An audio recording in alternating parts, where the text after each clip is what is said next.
comment Yeah, and I'm discussion? going to go to public comment. Okay, just want to make sure I'm in the right spot, Okay. just for my clarification. Any further questions? No. Okay. Any public comment on this side? Okay. Any board member discussion?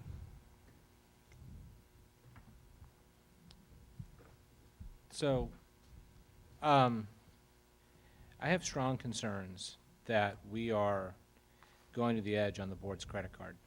And we are putting all our eggs in a flawed basket. And I had planned to urge board members to think about that this is it for us. You know, we've tapped into all of our contingency funds. We've tapped into the developer fees. Now we want to tap into this small amount of bonding capacity that we have left. But I realize that based on what I have seen this evening, it would fall on deaf ears. And so I think I'm going to go in a different direction and simply say that at this point, because this is what the discussion was behind closed doors with the other 3 voting members of the board in attendance, that I'm forced to not pretend like it's not a foregone conclusion that you're going to vote for this bond measure, because that's the only thing I can think of that was the topic of discussion when the 3 of you met with Mr. Baker and Mr. Rubio this evening. And so I will be proceeding with the cure and correct on that as well, because it's inconceivable that 3 board members would be behind closed doors and think that that's an acceptable thing to do, particularly when a $5 million bond measure is on, you know. And so I just going to throw that out there. I'll be voting no on this because I don't want to take this district even more in jeopardy than it is by maxing out our credit. And I am saddened that we are in a situation where we're meeting behind closed doors to discuss financial matters. And you can tell me, because I suspect there'll be protests, that that's not what you're doing, but it's the Finance Committee. The list is there. Apparently this has been happening on a basis throughout the year. And so it makes me wonder how many votes have been predetermined. And so I am saddened that that's the direction that we're in as a board, and that's where we are. But it's clear that that's where we're at. So I'll be urging you to vote no on this, but I know that you guys have already decided yes. I think the term that you've used in the past is cabal, so I'll use that term. You know, and you'll win out in the end because the Brown Act is pretty tepid, but I'm just disgusted by that behavior. So thank you. Well, let me respond to that, Mr. Patz. And once again, you're speaking without knowledge, with sweeping statements and accusations that are really inappropriate. Really inappropriate. Going on throughout the year. Let me explain what happened. The superintendent, as you know, because we have had this discussion before, has his own committees. And the purpose of the superintendent's finance committee or the superintendent's facilities committee is to enable the superintendent to prepare for board meetings and present information and action items to this board in public. No more than 2 members of the board can serve on a superintendent's committee and participate on a superintendent's committee, because that would violate the Brown Act. No more than 2 members serve on any superintendent's committee. I should also point out that you have indicated from day one that you don't wish to serve on any superintendent's committee, and you haven't, although it remains completely open to you. Today, for the first time I can recall that I've been on the Finance Committee over the space of 2 years or so now, A third board member came to observe, and that is completely within the Brown Act and appropriate. Not participate. No decisions were made. No decisions were put forth. This list was discussed by the members of the Finance Committee and the superintendent so that we facilitate a public discussion here with the public and the other board members who, amongst all of us, frankly, because we were not discussing the bond motion that is in front of us right now. So that was the purpose of the Finance Committee meeting today, was to understand for us what exactly is on this list, what is our needs going forward, specifically, given where we're at now, given that we have a pool, given where our contingencies are at, given that our developer fees are being used up. So that is completely appropriate.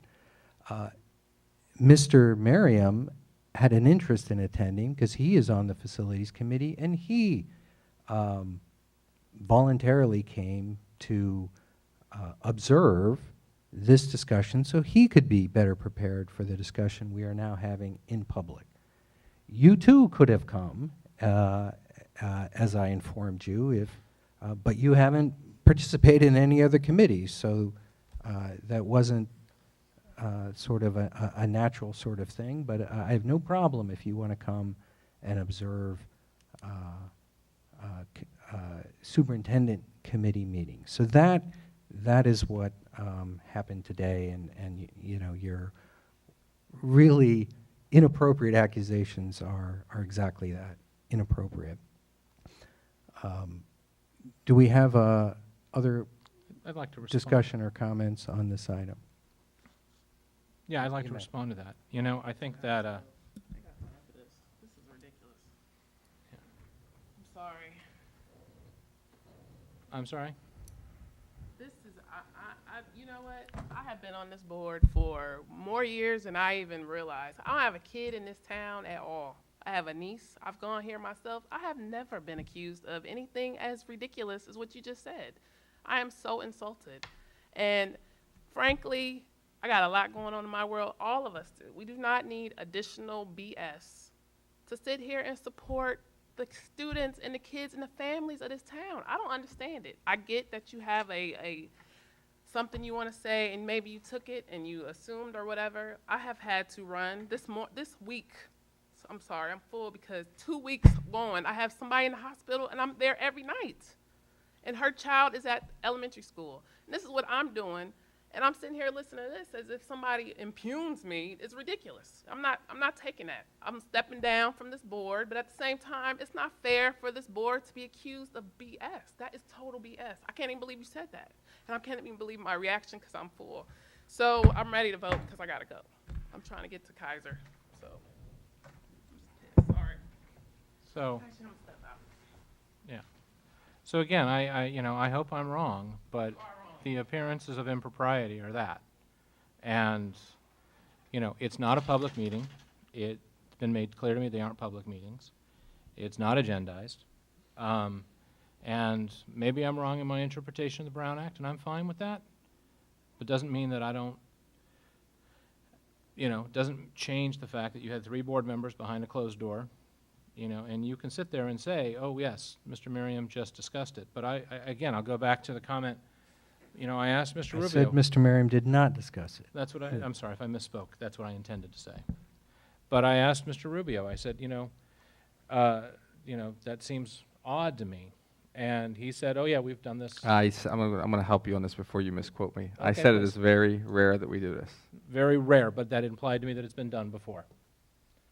I believe in the past, at least on one occasion, I can't recall if there was more than that, where there was an additional board member who was interested in the topic, and they similarly, very professionally, sat there and did not participate, upholding their oath of office. So yes, I Yeah. believe that happened on one other occasion. And again, I have trepidation, but it's one of those things of, I don't know what you know, I don't know what to say. I see three people coming out from behind a closed door who, you know, were bound by the Brown Act. And if not the letter of the law, which I'm not so good at parsing, but the spirit of it. And you can say, oh, I could have come to this meeting, and that to me would have just made the situation worse, right? We would have now had 4 members of the board behind closed doors having a conversation. And, you know, I'm glad you're appalled. I think that's the appropriate response, because could cover with developer fees. And that, in fact, we do have $2 million in developer fees, but as we discussed at an earlier board meeting this summer, and over time, we went ahead and approved the city's request to do a pool. Pool upgrades, different filtration system, they changed the design, and we also we learned had a very poor estimate from the expert, for whatever reason, the consultant, on how much the pool would have cost in the first place. But all that to say, as a good partner, we agreed as a board unanimously to build the school that the city was telling us, in their judgment, was the pool the community wanted. And we agreed at that time that we would not hold up the pool conversation and the construction and the gym and the timeline to you know, first resolve the FF&E question. So I'm just reminding my fellow board members and folks at home that part of the conversation, which is half of the you know, likely a few million dollar bond that we're going to be able to go out and get if we were to approve the whole thing. So that we've used in effect our developer fees to cover the pool, and we're filling the hole with FF&E as proposed through a bond initiative. That's correct. I'm sorry, correct me if I'm wrong, wasn't the contingency money used to fill the pool? No, that was a developer fee thing. I don't, I I'm bel- sorry, that was Mr. Bake, the conversation we just had. Now my mic is dead. I have a little device here. I turned off. Let's try that one. yeah. Contingency fees, maybe you want to come up, Mr. Baker, if you recall, were discussed as a possible source of some of the pool funding or some of the pool options. My recollection, it was the action of the board, actually, that the pool was approved and that developer fees would be used to pay for that cost. I would defer to the board to clarify that, but that's what the action of the That's board correct. That was the direction of the board. Yeah. Well, we can go back and look at what the record is. My recollection was, hey, if we don't have to use the developer fees and we got contingency left over, sure, let's use that first. But that's not proving to be the case. So the developer fees are a hard investment we've already made into the project. The pool is being built. These other things on this list could not exist if we don't approve this bond. So that's kind of where we're at.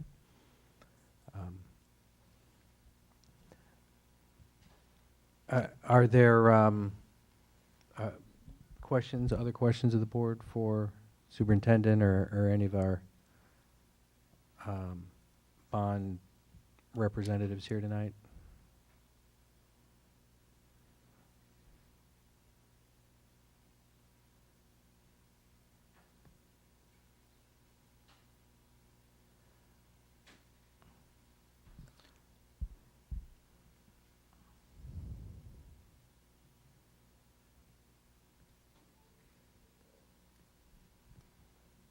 I might add, if President Affeld, if you Yeah. don't mind, just a reminder to anyone watching and to the board that one of the reasons, although we know the estimate was quite off, as you mentioned, from the original the consultant who gave us the estimate of what we might need for a new pool, just as a reminder to everyone, I'm happy that at the end of the day, the city did really advocate for a design that will, we believe, will be really better for the children and the seniors, because of the specific type of pool.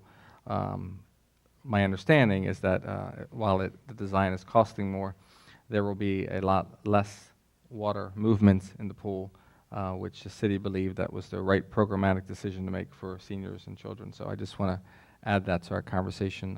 While that is very related to this evening's recommendation that we're bringing to the board tonight, I just thought I would add that detail. Okay. Just a couple items.